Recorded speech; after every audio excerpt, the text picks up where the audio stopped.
Shalom. Shalom. Kita berjumpa lagi Bapak Ibu Saudara dalam ibadah online pada hari ini. Bersyukur buat penyertaan Tuhan, buat kekuatan, buat sukacita, buat berkat yang Tuhan berikan untuk kita semua di tempat ini. Amin. Kita akan mulai ibadah online pada hari ini. Kita mau mempersiapkan hati, kita mau undang Tuhan Yesus untuk ada di tengah-tengah kita pada hari ini. Pada saat ini, biarkan kuasanya yang bekerja. Amin. Amin. Kita akan memuji Tuhan pada hari ini. Mari bertepuk tangan bersama Bapak Ibu Saudara. Dimanapun Bapak Ibu Saudara berada, percaya Tuhan ada di tengah kita. Amin. Kita mau kecap dan nikmati berkat dari Tuhan.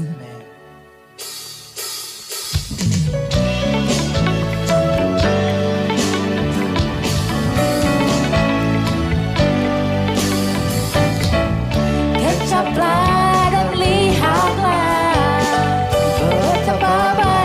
Tuhan itu, rasakan dan nikmati kasih setia Tuhan. Kecaplah dan lihatlah betapa baiknya Tuhan itu, rasakan dan nikmati kasih setia Tuhan. Syukur bagimu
ini Bapak Ibu Saudara, kita akan mendengarkan firman Tuhan. Kita akan bersiap terima berkat Tuhan. Mari undang Tuhan Yesus hadir dalam hati kita masing-masing. Dalam ibadah kita, di rumah kita. Mari persiapkan, mari undang Tuhan Yesus. Supaya apa yang kita dapat hari ini boleh menjadi rema, boleh menjadi kekuatan, boleh menjadi pelita Boleh menjadi tiang awan dan tiang api buat setiap kita melewati hari demi hari bersama dengan Tuhan Yesus. Amin. Kami mau bersyukur Tuhan buat kasih setia-Mu Bapa. Sebab banyak yang Tuhan lakukan buat kami.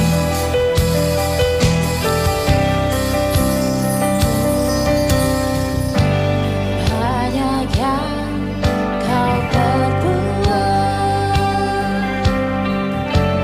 di dalam hidupku. Rancangan indah terjadi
setiamu di dalam hidupku, ku bersyukur,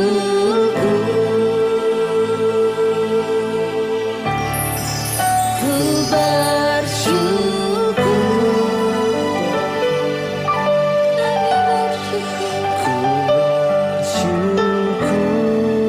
Tuhan.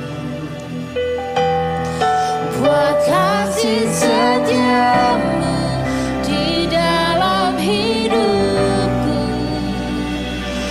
ku bersyukur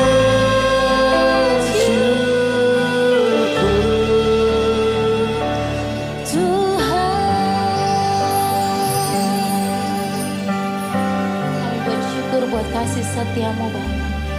Kami siap terima berkat firman di dalam nama Tuhan Yesus. Haleluya. Shalom Bapak Ibu yang dikasih Tuhan, berjumpa kita kembali di dalam ibadah online GBI Filemon. Kita bersyukur pada hari ini kita akan membaca merenungkan kebenaran firman Tuhan. Dan tema kali ini adalah berjuang menjadi anak-anak Allah. Kita akan baca di dalam Yohanes pasal yang pertama ayat yang ke-9 sampai ayat yang ke-12. Demikian firman Tuhan. Terang yang sesungguhnya yang menerangi setiap orang sedang datang ke dalam dunia. Ia telah ada di dalam dunia dan dunia dijadikan olehnya. Tetapi dunia tidak mengenalnya. Ia datang kepada milik kepunyaannya, tetapi orang-orang kepunyaannya itu tidak menerimanya. Tetapi semua orang yang menerimanya diberi kuasa supaya menjadi anak-anak Allah, yaitu mereka yang percaya dalam namanya. Amin. Demikian firman Tuhan yang kita akan renungkan, kita pikirkan bersama-sama supaya kita juga boleh hidup di dalamnya. Bapak Ibu yang dikasihi Tuhan, konteks dari pembacaan firman Tuhan pada hari ini adalah firman yang telah menjadi manusia. Siapakah firman itu? Siapakah firman yang telah menjadi manusia? Yaitu Yesus yang sudah lahir ke dalam dunia ini.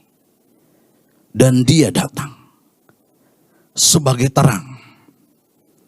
Dia hidup. Dan dia adalah terang manusia. Dan terang itu akan bercahaya di dalam kegelapan. Kegelapan di dalam dunia ini. Dan kegelapan di dalam dunia ini tidak menguasainya. Dan terang itu sesungguhnya sudah menerangi setiap orang. Dan terang itu sedang datang dan sudah datang ke dalam dunia ini. Ia telah ada di dalam dunia ini. Ya, dunia dijadikan olehnya. Tetapi dunia tidak mengenal dia. Ia datang kepada pemiliknya. Milik kepunyaannya. Tetapi orang kepunyaannya itu tidak menerimanya. Dan bagian di ayat yang ke-12 ini, kita akan sama-sama merenungkan. Dikatakan demikian. Tetapi semua orang yang menerimanya diberi kuasa, diberinya kuasa untuk supaya menjadi anak-anak Allah, yaitu mereka yang percaya dalam namanya.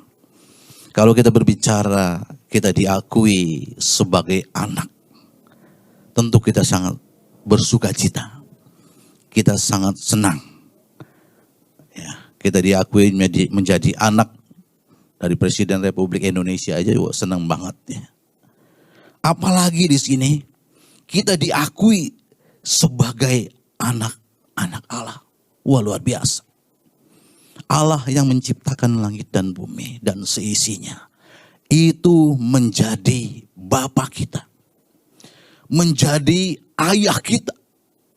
Ini satu hal yang menyenangkan dan yang membahagiakan di dalam kehidupan kita. Bapak Ibu yang dikasihi Tuhan. Ya. Tentunya ketika kita hidup menjadi anak-anak Allah. Itu berarti kita hidup di dalam rumah Allah.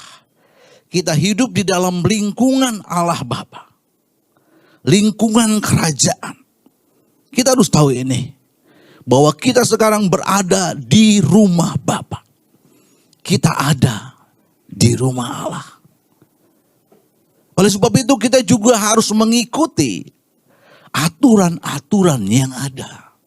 Undang-undang Allah yang ada di rumah itu yang kita harus patuhi, kita lakukan. Karena otomatis kalau kita menjadi anggota di dalam rumah Allah, kita harus mengikuti segala aturan-aturan yang dimiliki oleh Allah. Dan bukan hanya itu saja. Untuk menjadi anak-anak Allah, kita perlu memiliki karakter anak Allah. Kita harus memiliki tabiat-tabiat Allah itu sendiri. Karena kalau kita tidak memiliki karakter anak Allah, tabiat-tabiat Allah, kita akan berbeda. Ya. Kita akan berbeda, tidak seperti Allah. Oleh sebab itu Yesus sudah mencontohkan bagi kita. Untuk menjadi anak Allah yang dikasihinya, maka kita harus hidup seperti Yesus hidup. Kita menyadari waktu kita menerima Yesus sebagai Tuhan dan Juru Selamat, kita adalah warga kerajaan surga. Kita diakui oleh Tuhan bahwa kita adalah warga kerajaan surga. Dan bukan warga dunia ini lagi. Hidup kita harus berbeda. Hidup kita harus memiliki perbedaan. Bahwa kita kalau mau diakui kita menjadi anak-anak Allah. Hidup kita memiliki karakter Allah itu sendiri. Kita harus belajar. Peraturan-peraturannya, undang-undangnya kita harus belajar. Kita akan lihat. Karena tema hari ini adalah berjuang menjadi anak-anak Allah. Kembali kita akan membaca di dalam Yohanes pasal yang pertama ayat yang ke-12. Tetapi semua orang yang menerimanya diberi kuasa supaya menjadi anak-anak Allah. Yaitu mereka yang percaya dalam namanya. Bersyukur kita percaya kepada Tuhan Yesus Kristus. Bahwa ketika kita percaya, kita diakui menjadi anak Allah. Tetapi semua orang yang menerimanya diberinya kuasa. Stop di situ dulu. Kita perhatikan, diberinya kuasa. Jadi Bapak Ibu yang dikasihi Tuhan, ternyata untuk menjadi anak-anak Allah perlu perjuangan. Kalau kita berbicara mengenai anak-anak Allah, kita akan lihat ya ayat yang tadi, yaitu bagi mereka yang percaya diberi kuasa supaya menjadi anak-anak Allah. Jadi belum 100% kita menjadi anak Allah. Diberi kuasa supaya, bukan diberi kuasa menjadi anak-anak Allah, tapi supaya. Jadi perlu perjuangan. Kata kuasa atau exousia yang artinya hak istimewa yang membuat orang memiliki fasilitas untuk bisa menjadi anak-anak Allah. Ya, fasilitas yang Tuhan berikan itu adalah pemeliharaan Tuhan, Roh Kudus, firman Allah, dan turut bekerjanya Allah di dalam kehidupan kita. Ya, jadi kuasa itu tidak otomatis membuat seorang Kristen menjadi anak-anak Allah. Tetapi kuasa itu diberikan supaya kita menjadi anak-anak Allah. Jadi jika seorang tidak pernah memanfaatkan kuasa itu, seseorang itu tidak pernah bisa menjadi anak-anak Allah yang sah. Bapak Ibu yang dikasihi Tuhan, menjadi anak-anak Allah berarti berkarakter seperti Allah. Ada istilah like father, like son. Panggilan sebagai orang percaya adalah kita menjadi serupa dengan Bapa, menjadi serupa dengan Yesus Kristus. Di dalam Matius pasal yang kelima ayat yang ke-48 dikatakan, karena itu haruslah kamu sempurna, sama seperti Bapamu yang di surga adalah sempurna. Kalau kita mau menjadi anak-anak Allah, kita lihat siapa Bapa kita. Dan kita harus bercermin kepada Bapa kita yang di surga, yang adalah sempurna. Tentu saja orang yang tidak memiliki karakter Bapa itu tidak pantas menyebut dirinya sebagai anak-anak Allah. Oleh sebab itu hendaknya kita tidak sembarangan menunjuk seseorang itu sudah otomatis menjadi anak Allah ketika percaya kepada Tuhan Yesus Kristus. Jadi pada waktu seseorang dengan mulut mengaku Yesus Tuhan, maka ia diberi kuasa sekali, eksosia, atau hak supaya menjadi anak-anak Allah. Tetapi belum tentu menjadi anak-anak Allah. Ia baru hanya menjadi anak-anak Allah yang belum sah. Ketika seseorang memanfaatkan kuasa itu, maka ia akan bertumbuh. Ketika dia memanfaatkan kuasa fasilitas dari Allah itu, penyertaan Allah, Roh Kudus yang Tuhan berikan sebagai penolong yang akan membimbing kita, dan juga firman Allah yang terus kita renungkan, kita baca dan kita lakukan. Itulah fasilitas dari Allah, itulah kuasa Allah ya, yang diberikan kepada kita untuk bisa bertumbuh menjadi anak-anak Allah yang sah, yaitu huios. Jika kita tidak, maka tidak mau diajar dan diajar oleh Bapa. Kalau kita lihat di dalam Ibrani pasal yang ke-12 ayat yang ke-7 sampai ayat yang ke-8 dikatakan demikian. Jika kamu harus menanggung ganjaran, Allah memperlakukan kamu seperti anak. Di manakah terdapat anak yang tidak dihajar oleh ayahnya? Bapak Ibu yang dikasihi Tuhan, lewat ayat ini kita bisa melihat bahwa seorang ayah akan mendidik anaknya supaya dia menjadi anak, ya, menjadi anak kesayangan, anak yang dikasihi. Dengan apa? Ya, dia mendidiknya, menghajarnya, memberikan pengajaran buat anak itu.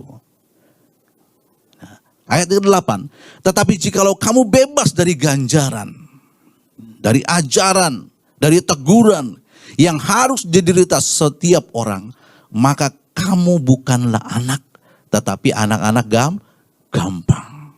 Ya, disebut juga notos, anak-anak yang tidak sah. Makanya Bapak Ibu yang dikasihi Tuhan, biarlah oleh kuasa itu, oleh firman Allah itu kita dihajar, kita dibentuk, kita dididik supaya kita betul-betul menjadi anak-anak Allah. Dalam hal ini, respon seseorang terhadap keselamatan yang Tuhan berikan ini sangat penting Bapak Ibu yang kasih Tuhan.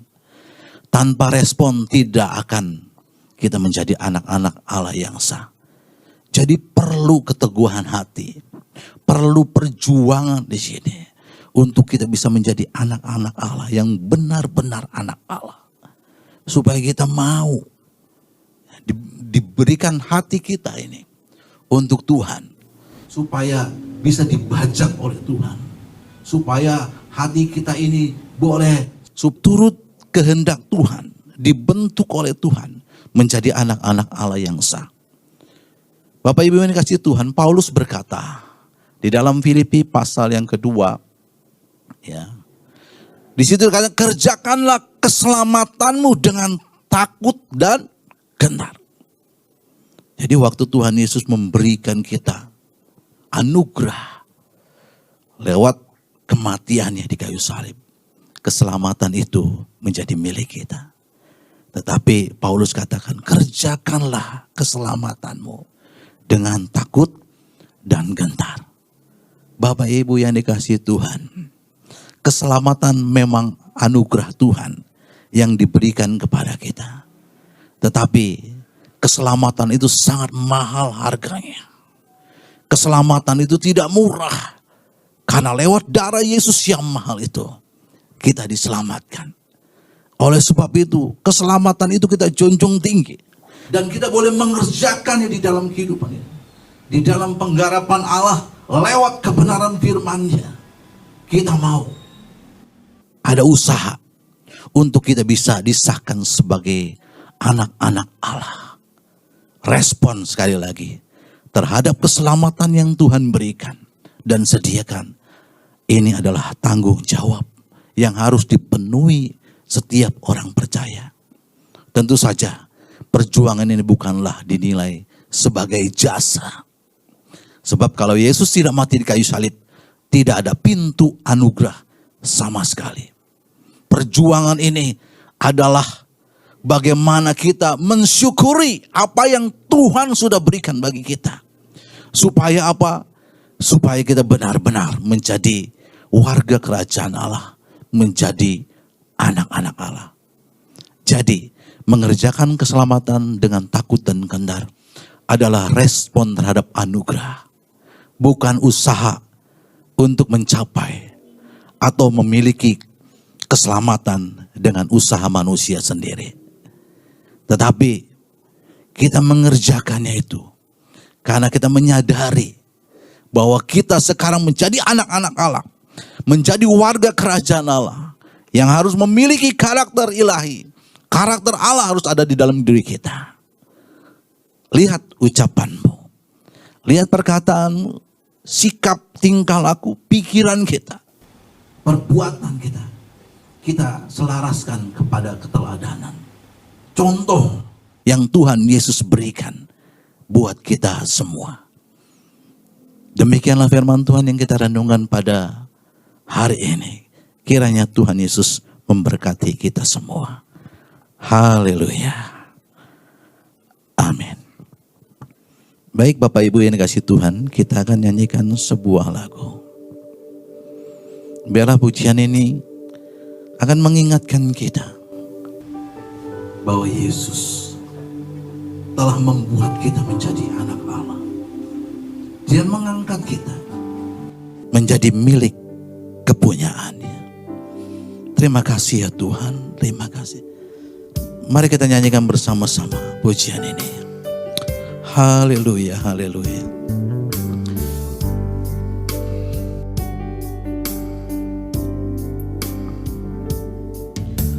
Dia Yesus telah mati bagiku. Dia Tuhan selamatkan jiwaku. Bagi Dia pujianku tak dapat ku balas kasih-Nya. Dia angkatku jadi anaknya, beri damai di dalam hidupku. Bagi Dia sembahku, hanya Dia segalanya bagiku. Bagi Dia, bagi Dia segala pujian, hormat serta syukur kekal selamanya. Bagi Dia segala pujian, hormat serta syukur selama-lamanya. Kita nyanyikan pujian ini dari awal. Katakan, Dia Yesus telah mati bagiku. Tuhan selamatkan jiwaku. Bagi Dia pujianku tak dapat ku balas kasih-Nya. Kau angkatku, Dia angkatku jadi anaknya, beri damai di dalam hidupku. Bagi Dia sembahku, hanya Dia segalanya bagiku. Bagi Dia, bagi Dia segala pujian, hormat serta syukur kekal selamanya. Bagi Dia segala pujian, hormat serta syukur selama-lamanya. Bagi Dia, bagi Dia segala pujian, hormat serta syukur kekal selamanya. Bagi Dia segala pujian, hormat serta syukur selama-lamanya, selama-lamanya, selama-lamanya, selama-lamanya, selama-lamanya. Haleluya. Patutlah kami memuji kebesaran-Mu ya Tuhan. Patutlah kami hidup dalam hormat serta syukur selama-lamanya. Karena anugerah-Mu Tuhan yang memberikan kami kuasa dan mengakui kami sebagai anak-anak Allah. Itu satu kehormatan yang sangat besar yang kami kagumi dari karya penyelamatan Tuhan. Biar Tuhan saat ini kami mau mengerjakan keselamatan itu dengan takut dan gentar. Takut akan Allah itu menjauh lebih hebat dari hal-hal yang apapun yang ada di dalam dunia yang kami capai. Oleh sebab itu Tuhan Yesus, biarlah kami mau berjuang untuk menjadi anak-anak Allah. Di dalam nama Tuhan Yesus Kristus kami berdoa. Haleluya. Amin. Shalom Bapak Ibu Saudara-saudara kasih dalam Tuhan dimanapun Anda berada, selamat beribadah dalam Tuhan. Berikut kami sampaikan pengumuman untuk hari ini. Tuhan Yesus memberkati.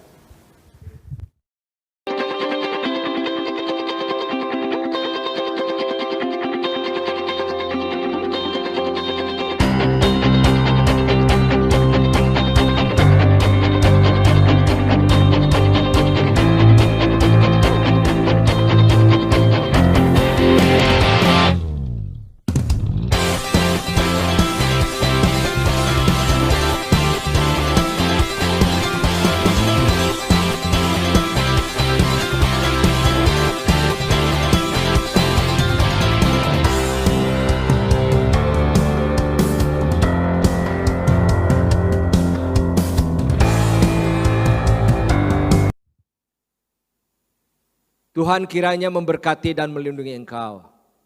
Tuhan menyinarkan wajahnya dan memberikan kau kasih karunia. Tuhan menghadapkan wajahnya dan memberikan kau damai sejahtera. Anugerah kasih Allah Bapa di dalam kerajaan surga, kasih karunia dan cinta kasih Tuhan Yesus Kristus, serta persekutuan kekuatan penghiburan Allah Roh Kudus yang terus tinggal menyertai saudara-saudara sekalian hari ini sampai Maranatha Tuhan Yesus Kristus datang kembali. Yang percaya katakan bersama saya, amin.